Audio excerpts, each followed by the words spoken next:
Thursday evening குரு பௌர்ணமி இல்லையா, நான் எப்போ ஸ்பெஷல் டே இருந்தாலும் ப்ரீவியஸ் டேவே வீடு ஃபுல்லாக க்ளீன் பண்ணி வச்சுருவேன். பட் அன்றைக்கி என்னால் க்ளீன் பண்ண முடியல.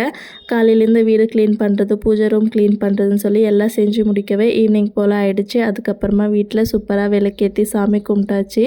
அவ்வளோ ஒரு பீஸ்ஃபுல்லாக இருந்துச்சு. நான் எப்போ பூஜை செஞ்சாலும் என் வீட்டில் ஒருத்தன் வெயிட் பண்ணிகிட்டு இருப்பா ஈகராக. பூஜை ரூமுக்குள்ளே போய் எல்லாமே எடுத்து விளையாடணும்னு சொல்லிட்டு அவனை விட்டுட்டு பக்கத்துலேயே நின்று கவனிச்சுக்கிட்டோன்னா அவனுக்கு அந்த நெருப்பு விளையாட்டு சாமானா தெரியுதா என்னன்னு தெரியல. அதை பிடிக்கவே ட்ரை பண்ணுறோம். உங்கள் குழந்தைங்களும் இப்படி பண்ணுவாங்களான்னு மறக்காமல் கமெண்ட் பண்ணுங்கள்.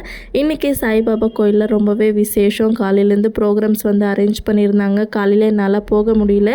ஈவினிங் பரதநாட்டியம் டான்ஸ் போயிட்டு இருந்துச்சு. அவ்வளோ சூப்பராக பசங்க டான்ஸ் ஆடி இருந்தாங்க. பார்க்குறதுக்கு அவ்வளோ அழகாக இருந்துச்சு. ஒரு 8:30 போல் மகா மங்களார்த்தியும் செஞ்சாங்க. சூப்பராக அது எல்லாமே முடிச்சுட்டு அங்கேயே பிரசாதமும் கொடுத்தாங்க. வாங்கிட்டு ரிட்டன் வீட்டுக்கு வந்தாச்சு. நீங்கள் எந்த கோயிலுக்கு போயிருந்தீங்கன்னு கமெண்ட் பண்ணிவிட்டு வீடியோ பிடிச்சா லைக் பண்ணிக்கோங்க. டேக் கேர், பாய்.